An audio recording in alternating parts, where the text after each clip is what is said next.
The warning came at dawn. A Solari scout rushed into the camp, shouting, "The Korak were coming." Laura was already awake. She stood in the command tent, watching the map update with red signals. Too many. More than they had seen before. "How long until they reach us?" she asked. "Less than an hour," Greg replied. He was already putting on his gear. Vela entered the tent, her face pale. "They're throwing everything at us. If we fall here, Cella Prime is lost." Laura nodded. "Then we don't fall." The human soldiers moved fast. Greg took command of the east wall. Carla helped medics prepare the triage tents. Solari fighters joined the lines, their faces tight with fear, but also determination. Greg stood on the front line next to Narration. She held a Solari plasma rifle with both hands. "You sure you're ready?" he asked. She nodded. "I am now." The sky darkened with incoming Korak ships. Dropships broke through the clouds and slammed into the ground. Korak warriors spilled out like a tide. Then the battle began. The first wave hit hard. Korak soldiers rushed forward with no fear. Human rifles barked. Solari weapons hummed. Explosions shook the ground. Greg shouted orders, pulling injured troops behind cover. One of the barricades fell. The Korak broke through. Greg grabbed a launcher and fired at the advancing group. The blast threw them back, buying time. He turned to Narration. "Get to the backup line. Hold it." She ran without question. At the command post, Laura coordinated the defenses. Redirect drones to the west. Pull power from the main grid to boost the shields. She saw a Korak ship landing close to the field hospital. "They're going after the wounded," she said. She didn't wait. Laura grabbed a weapon and sprinted toward the hospital. A group of Korak were already closing in. She opened fire. Behind her, a few Solari guards joined in. Together, they pushed the attackers back. Laura reached Carla and helped move the wounded deeper into the shelter. "How bad is it?" Carla asked. Laura looked outside. "Bad, but not lost." Greg and Narration held the second line. Smoke filled the air. The noise was deafening, but they held. Solari and humans fought side by side. And slowly, the Korak advance began to slow. "They weren't ready for a fight like this," Greg said. Narration wiped dirt from her face. "They thought we would run." Hours passed. The sun moved high above, but no one noticed. The battle raged on. Then a message came through the com. "Captain Grant, this is Commander Felix from orbit. Reinforcements are arriving. 3 dropships inbound. 8 to 2 minutes." Laura smiled for the first time that day. Above, Earth Coalition ships broke through the clouds. Dropships roared down and released squads of fresh troops. Heavy weapons lit up the field. The Korak began to fall back. Greg raised his weapon and Dilly shouted, "Push forward. Drive them out." The defenders surged. Human and Solari fighters chased the retreating Korak through the ruins. When it was over, the ground was covered in smoke and broken metal. The air was quiet again. Greg sat down beside a burned wall. His armor was scratched, and his arms ached. Narration sat next to him, blood on her sleeve but smiling. "We did it," she said. "We did," Greg agreed. At the camp, Laura met with Vela again.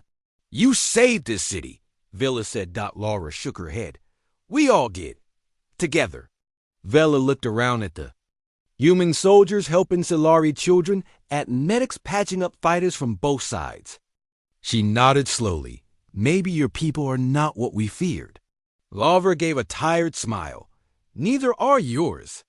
That night, the camp was quiet. Fires burned low. Soldiers rested. The wounded slept. Greg walked to the edge of the camp and looked out at the dark sky. Narration joined him. "The Korak will return," she said. "Maybe," Greg answered, "but next time we'll be ready." He handed her a small Earth flag patch from his armor. "What is this?" she asked. "It's a symbol," Greg said. "Back home, it means you stand for something bigger than yourself." Narration held it gently. "Then I will keep it."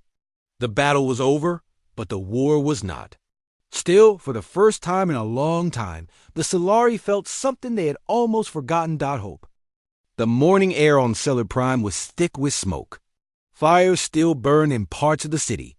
The sky was dark, even though the sun had risen. Greg Davis walked through the ruined streets with his team, scanning for survivors. He had never seen a place so broken. They stopped near a collapsed tower. A soft cry came from under the rubble. Greg motioned for his team to start digging. It took almost an hour, but they pulled out a young Solari girl. She was hurt, her leg twisted, her skin pale from shock. A human medic named Carla rushed forward. She gave the girl water and wrapped her leg.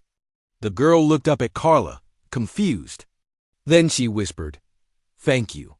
It was the first time Greg heard one of them speak English. Back at the camp, Lavra met with Ambassador Vela inside a damaged council hall. The walls were cracked, and the lights flickered, but it was still standing. "We need to know where you're." "People are most at risk," Lavra said. Vela looked tired. "Everywhere. But the North District is almost gone." "The Korak control most of it," Lavra nodded. "Then we go there next." Vela looked surprised. "It is too dangerous." "That's why we're going," Lavra replied. Later that day, Lavra led a small team to the northern edge. Greg was with her. They passed burned-out buildings and saw Korak symbols painted on walls. The area was silent. Too silent. Suddenly, gunfire broke out. A group of Korak soldiers appeared from the ruins. Their armor was dark and thick. Their eyes glowed red. They charged. Lavra and Greg took cover. The human soldiers returned fire. It was a fast and brutal fight. 2 humans were hurt. But the Korak pulled back. "They're testing us," Greg said. "They know we're not Solari." "They want to see how tough we are," Lavra agreed. "Then let's show them." They cleared a small block and turned it into a forward base. Solari civilians hiding nearby came out slowly. They stared at the humans. Some looked afraid. Others looked curious. Greg helped an old Solari man fix a broken water line. The man spoke in his own language, but he smiled and patted Greg's shoulder when the water started flowing again. At night, Laura sat by a small fire. She recorded a message for Earth Command. "The Solari are not what we thought. They're not just proud. They're scared and alone. We can make a difference here, but we need more supplies, and we need time." She paused and looked up at the stars. "I hope someone is listening." The next day, the Solari began helping more. Vela sent a team of engineers to work with human mechanics. Together, they repaired broken drones and old energy shields. A young Solari named Narration became Greg's guide through the city. She was quick, brave, and smart. "Why do you help us?" Narration asked as they walked one morning. Greg looked at her. "Because it's the right thing to do." She thought about that. "The Korak do not understand kindness. They only understand strength." "Then, we'll show them both," Greg said. A few days later, a large group of Korak attacked a refugee shelter. Greg and his team responded fast. They fought in tight streets, moving from cover to cover. Greg saw a Korak trying to grab Narration and fired without thinking. The creature fell. Narration stared at Greg, wide-eyed. "You saved me." "You would have done the same," he said. Word of the battle spread fast. The Solari started calling the humans shadows of fire because they struck hard and disappeared just as fast. Hope grew in the camps, but Laura knew the real test was coming. The Korak wouldn't stop. They would send more troops, bigger forces. She stood in the main tent and looked at a map with Greg and Vela. "They'll hit us soon," Laura said. "Can we hold them?" Vela asked. Greg nodded. "We can, but not alone." Vela took a deep breath. "Then we will fight beside you." That night, Solari and humans ate together, laughed together, planned together. In a galaxy that had turned its back, 2 species had found each other, and they would not fall without a fight. The message came in the middle of the night. It was a wide-range distress signal broadcast across thousands of star systems. Most of the great powers in the galaxy ignored it. The Solari Dominion had always been proud, always distant. But now, their cities were burning, and their warriors were dying. Their message was simple. They needed help. Earth received the signal like everyone else. Unlike the others, Earth responded. Captain Laura Grant stood on the bridge of her ship, the ECS Valor. She looked at the hologram in front of her. It showed the planet Stellar Prime. Fires burned across the surface. Energy readings showed ongoing battles. It was a mess. They didn't even say who they wanted, said her second-in-command, Jake Miller. They didn't have to, Laura replied. We're going. Within hours, Earth sent a small task force. Not a large fleet, just a few ships with troops, medics, and supplies. Many thought it was a waste. The Solari had never helped Earth before. Why risk lives now? Laura had a different view. If no one helps when it matters, she said to her crew, then we're no better than the ones causing this. The journey took 4 days through the wormhole routes. On the 5th day, they arrived at Stellar Prime. The planet looked worse up close. Solari ships were falling from the sky. Cities lay in ruins. The spaceport was broken, but Laura found a safe place to land. Greg Davis, a young but tough field commander, led the ground team. He stepped off the ramp and saw what war had done. Solari civilians, their skin pale blue and eyes glowing faintly, ran for cover. Many looked at the humans with fear. Others just looked tired. Set up triage here, Greg ordered. We help first, explain later. The human soldiers and medics worked fast. They gave food to hungry children, bandaged wounded fighters, and set up power for the shelters. Slowly, the Solari began to talk. Ambassador Vela was one of the first to approach Laura. Her robe was torn, and her voice was weak. We didn't expect ... she said. No one else came, Laura replied. That's enough for us. Vela nodded slowly. She didn't trust easily, but there was something steady in Laura's voice. Meanwhile, Greg and his team moved deeper into the city. They found a small group of Solari soldiers trapped in a collapsed building. Greg helped pull them out, one by one. Why are you doing this? One of them asked. Greg looked at the blood on his hands and answered simply, because you need. U.S. The Korak, the enemy species, had not attacked for a full day, but scouts reported movement not far from the capital. Laura ordered her crew to prepare. They didn't come for war, but they wouldn't back down either. That night, Greg sat beside a campfire with a few Solari soldiers. They shared stories in broken words and gestures. One Solari handed Greg a small charm made of stone. For courage, she said. Greg smiled and placed it in his pocket. In orbit, Laura looked at the stars. She knew this mission wouldn't be easy. The Solari needed more than food and medicine. They needed hope. And hope was something humans, for all their flaws, had always carried with them. Back on Earth, the news spread fast. Some leaders questioned the decision. Others watched in silence. But the people, the ordinary ones, felt something stir. A sense of pride. The galaxy might fear Earth for its harsh world, but now they were seeing something else. Not fear. Not destruction. Humanity had answered a call, and this was just the beginning. Life in the camp changed after the battle. The Solari were no longer silent or afraid. They began to talk with the humans more. They shared food, stories, and sometimes even jokes. The fear in their eyes slowly faded. Captain Laura Grant stood with Ambassador Vela on a hill overlooking the city. The smoke had cleared. The buildings were still broken, but people were working to repair them. We have a chance now, Vela said. Thanks to you. Laura shook her head. Thanks to all of us. In the camp, Greg Davis trained a group of Solari volunteers. They were not soldiers, but they wanted to fight.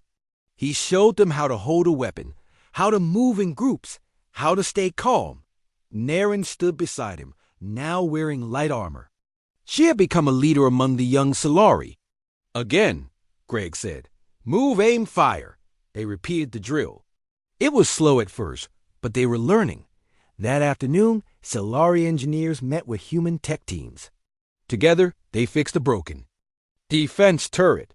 A cheer went up when it powered on Doc Carla, and her medics worked with Solari healers. They shared tools and methods. One Solari child with a bad burn was treated with human medicine. The healing was fast, and the child smiled for.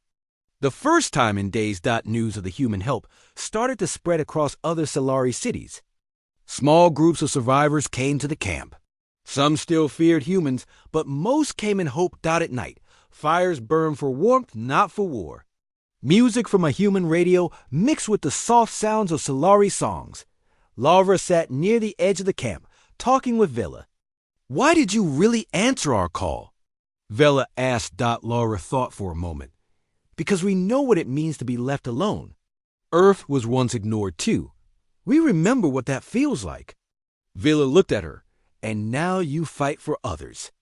Even strangers. Strangers today," Laura said, "but not tomorrow." The next day, scouts brought news. The Korak had built a base just beyond the northern hills. From there, they could strike again at any time. Laura called a meeting.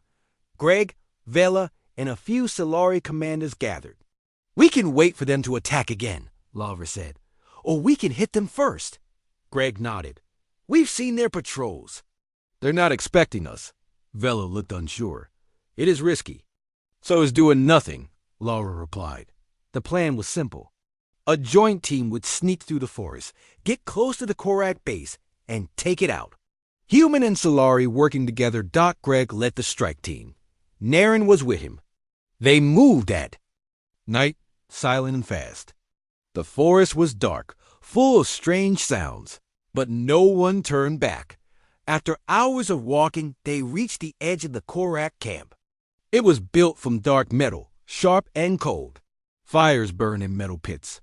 Korak soldiers moved slowly, not expecting trouble. Greg pointed. "We split here. You take the left. I'll take the right. Wait for my signal." Naren nodded. "Be careful." They moved like shadows. Greg placed explosives on the fuel tanks. Naren and her group disabled the power lines. Then Greg gave the signal. A loud blast shook the ground. Fire lit up the sky. The Korak ran in confusion. Human and Solari fighters attacked. From both sides, the fight was short. The enemy was not ready. Within minutes, the base was in ruins. Greg stood in the smoke, breathing hard. Naren walked over, smiling. "That was fast," she said. Greg laughed. "We're getting good at this." They returned to the camp as heroes. The Solari cheered. Even those who once feared humans now saw them as friends. Laura welcomed them back.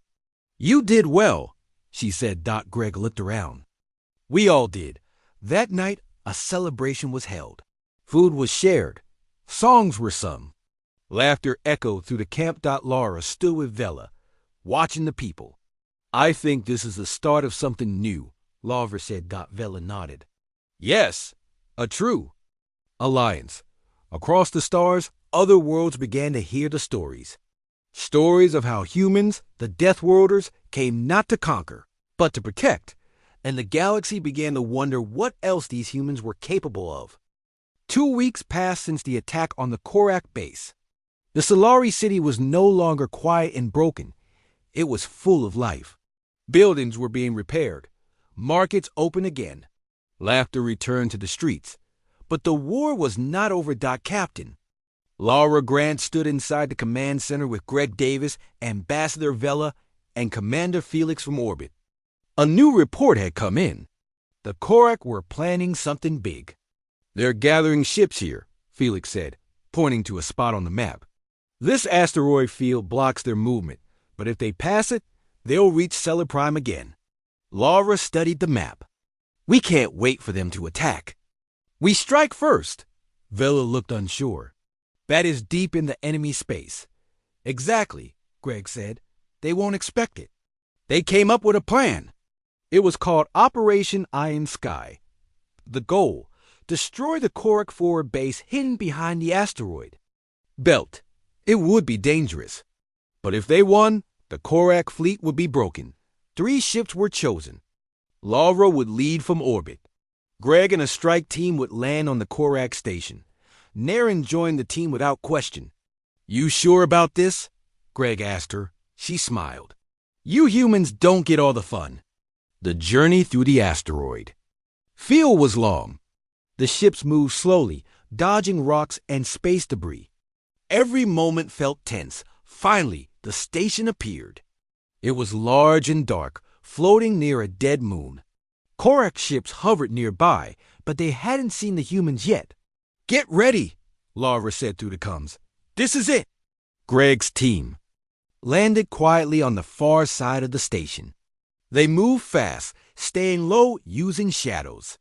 Narration led them through small tunnels she had learned about from captured data. Inside the station, the air was cold and stale. Korak guards were few, but strong. A quick fight broke out. Greg's team won, but 1 soldier was injured. "We keep going," Greg said. "Plant the charges." They placed explosives on power cores and weapon systems. The plan was to blow the base from inside and escape before it collapsed. Outside Laura's fleet took position. The Korak saw them now. Fighters launched and the sky filled with fire. "Hold the line," Laura ordered. "Protect the station until our team is clear." The battle in space was intense. Earth ships were smaller, but faster. Laura used every move she had. Missiles flew. Shields failed, but they kept fighting. Inside, Greg gave the final signal. "All charges ready. We're heading out." They ran through the station, dodging gunfire and falling metal. The timer on Greg's screen showed 2 minutes dotted the last door. A Korak captain blocked their path. He was tall and armored, eyes burning red. Greg fired. Narration helped. Together, they brought him down. They escaped into their shuttle just as the station began to explode. "We're out! Go now!" Greg shouted. Laura gave the order. "All ships, retreat!" Behind them, the Korak base broke apart. Fire and debris filled the sky. The Korak ships stopped fighting. Many turned and ran. Cheers filled the human comms. The mission was a success. Greg and his team returned to Cellar. Prime. They were greeted as heroes. Even the Solari elders came out to thank them. "You have changed everything," Vela said. Greg looked at the people gathered. "No," he said. "We all did this. Together." Laura later recorded a message to Earth. "We fought beside the Solari, and we won. The galaxy sees us now, not as monsters from a death world, but as protectors. We are building something here." Something new. Across Cellar Prime, the message played. In homes, in bunkers, in ships flying overhead. It brought hope. Narration sat beside Greg that evening, near the edge of the rebuilt wall. "The Korak will still come," she said. Greg nodded. "But now they know we won't run." Narration smiled. "They will fear us." Greg looked at her and shook his head. "Let them. But let them also see we stand with others." The stars above seemed brighter. The war wasn't over, but something had changed. A line had been drawn.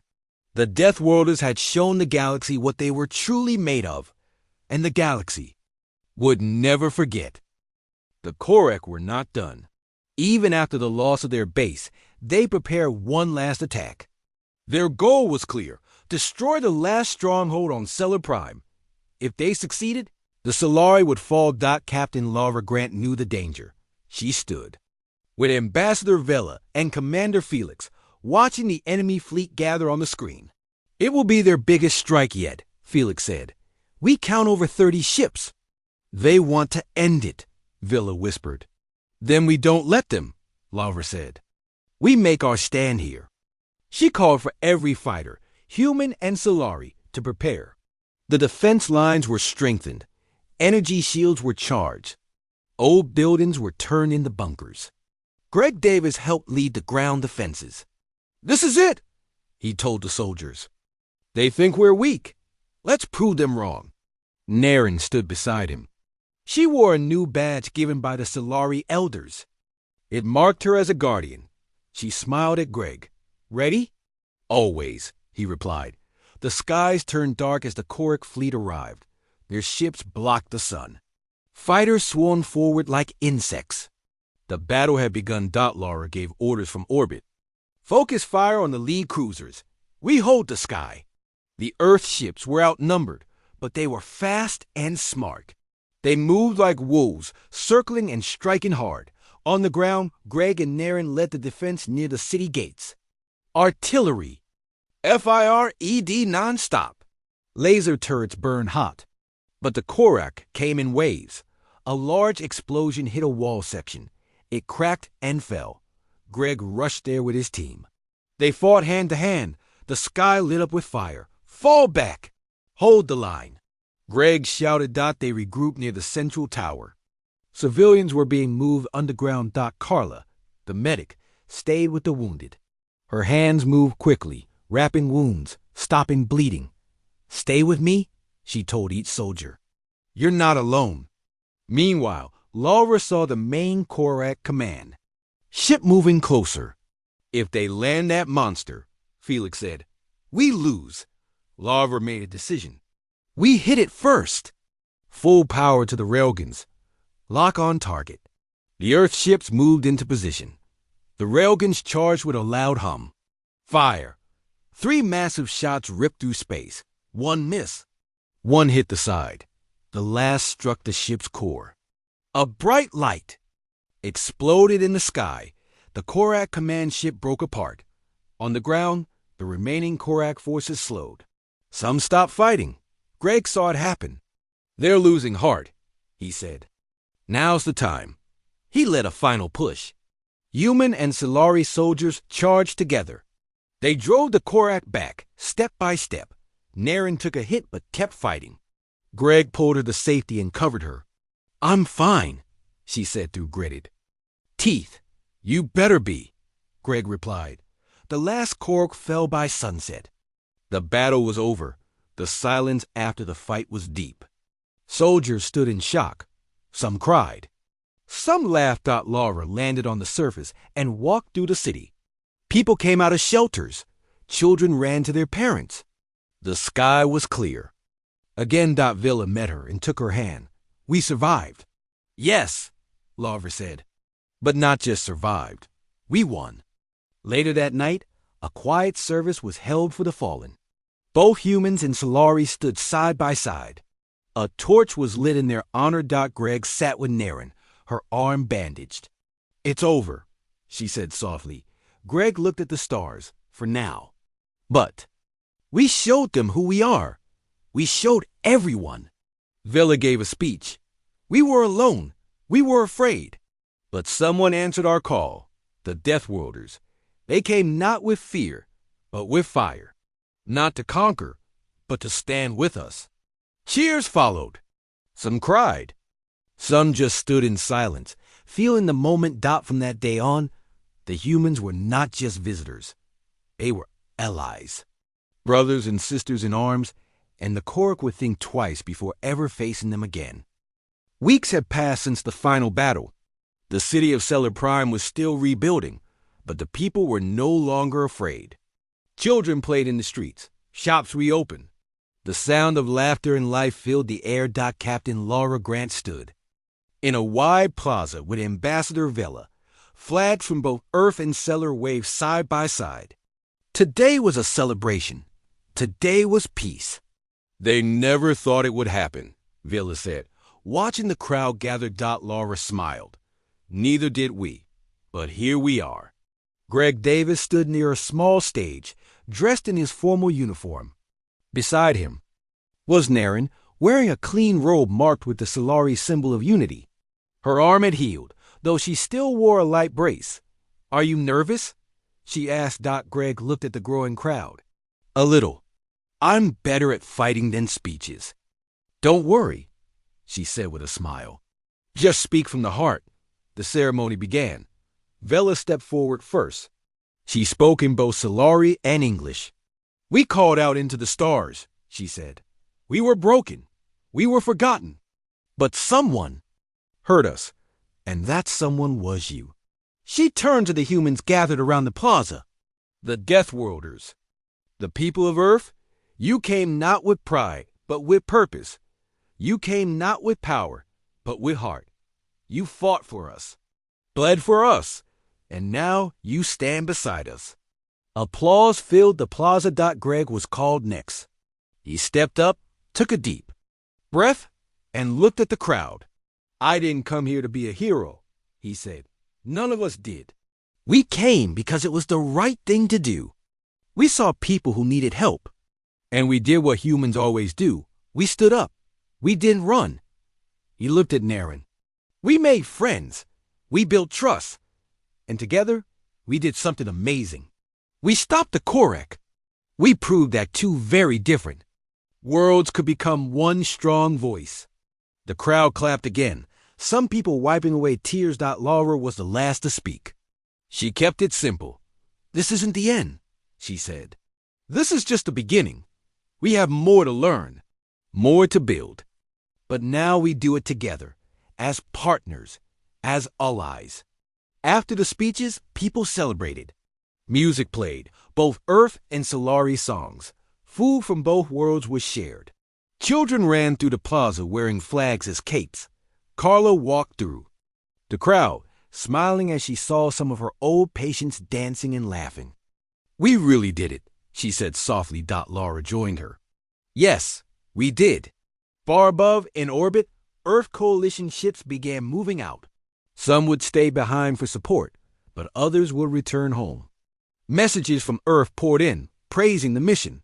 The galaxy watched too. Other alien worlds that once feared humans now saw them differently. They saw kindness, strength, and loyalty.